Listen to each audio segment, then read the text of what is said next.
प्रिय विद्यार्थियों, पिछली कलास में हमने हमारे पाठ्यक्रम का जो 16वां पाठ है रेडियो जॉकी, और इस रेडियो जॉकी के लेखक है अनुराग पांडे जी।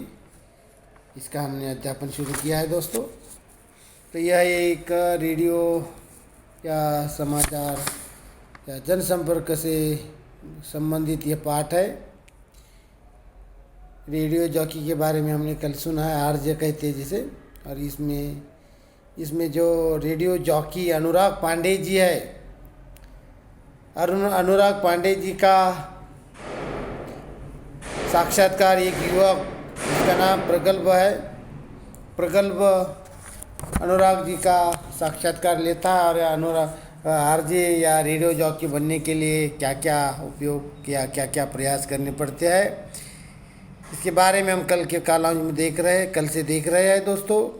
जैसे कि कल प्रकल्प जी ने प्रश्न पूछा था, क्या आरजे का कार्य आजीविका का साधन हो सकता है?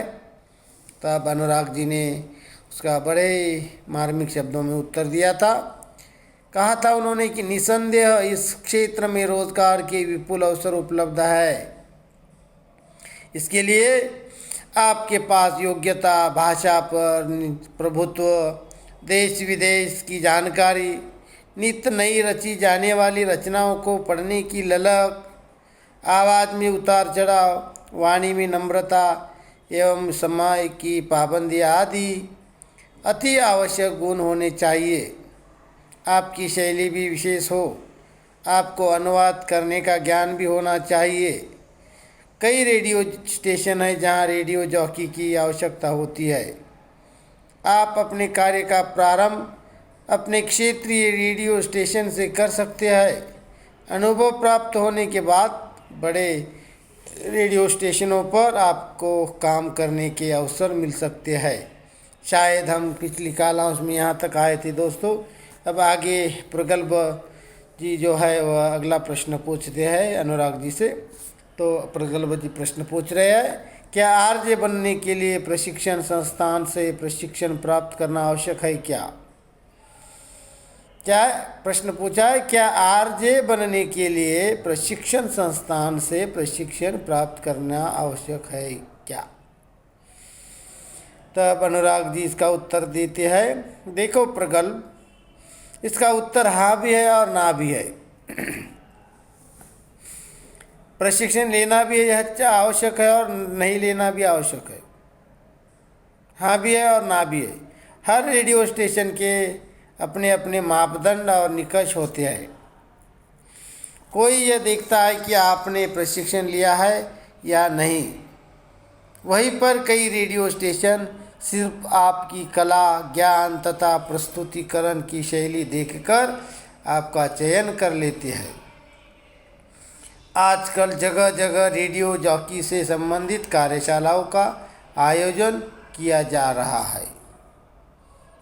तो यहाँ पे अनुराग जी ने उत्तर दिया है कि प्रशिक्षण लेने की आवश्यकता भी है और नहीं भी।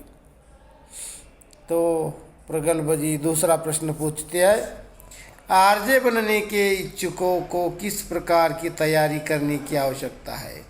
यानी रेडियो जॉकी बनने के लिए जो इच्छुक लोग हैं उनको किस प्रकार की तैयारी करने की आवश्यकता है? तो इसका उत्तर अनुराग जी देते हैं। आरजे को अपने कान, आंखें निरंतर खुली रखने की जरूरत है।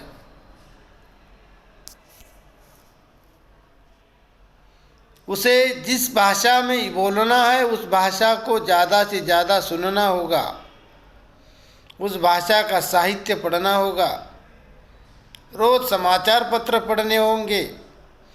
इसके साथ ही अपने क्षेत्र का सांस्कृतिक, भौगोलिक तथा ऐतिहासिक ज्ञान होना भी जरूरी है। उसे देश विदेश की जानकारी रखनी होगी। इसके साथ ही अपनी एक भाषा शैली तैयार करनी होगी। अपने उच्चारण पर ध्यान देना होगा। भाषा के आरोह अवरोह का ज्ञान बढ़ाना होगा। एक बढ़िया आरजे बनने की कोशिश हरदम जारी रखनी होगी। क्योंकि कलाकार कभी तृप्त या संतुष्ट नहीं होता है।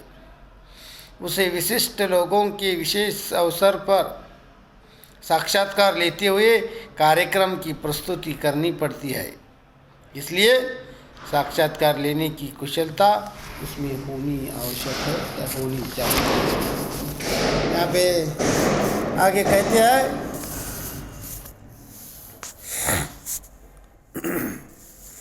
कभी कभी श्रोता के प्रश्नों का निराकरण आरजे को करना पड़ता है।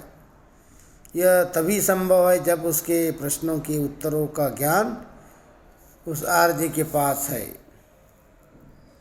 कई बार श्रोता अपनी जिंदगी से निराश होकर आरजे को फ़ोन करते हैं। आपने देखा होगा दोस्तों, टीवी फिल्मों में बहुत बार ऐसा देखा होगा।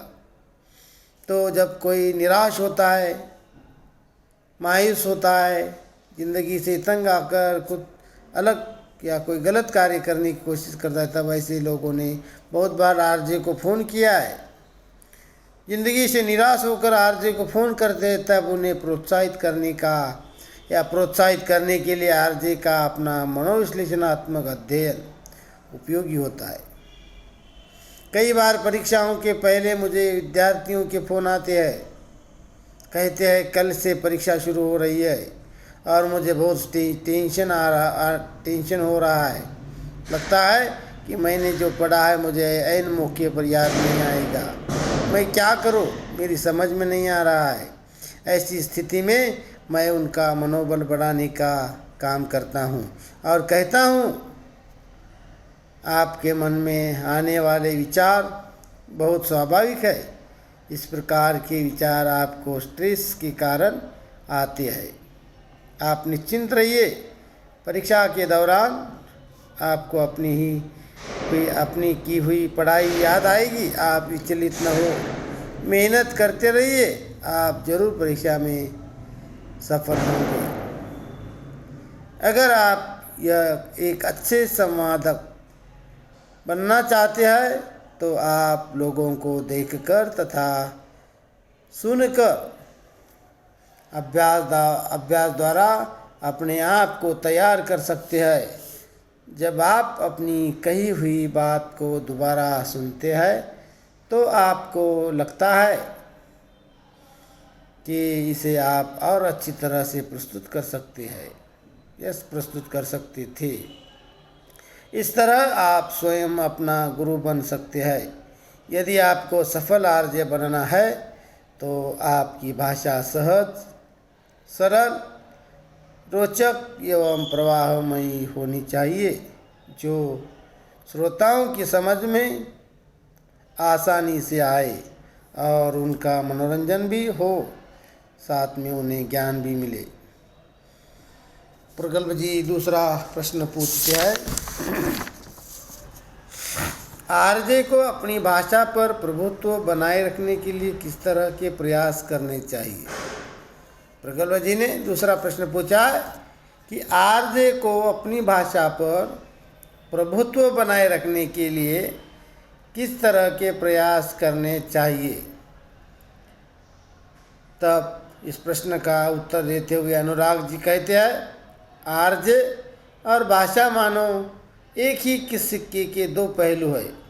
आरजे और भाषा दोनों एक ही सिक्के के दो पहलू है। इसलिए उसे भाषा पर प्रभुत्व पाने के लिए तथा वाक्पटुता बढ़ाने के लिए लोगों से बातचीत करना, पुस्तकें, समाचार पत्र पढ़ना, अच्छे वक्ताओं को सुनना आवश्यक है।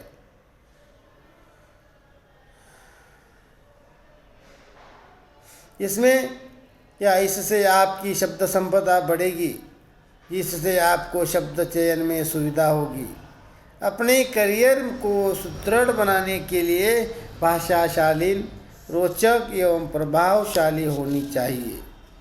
लोकोक्तियों, मुहावरों का प्रयोग यथा समय और आवश्यकता अनुसार कर सके तो सोने पे सुहागा।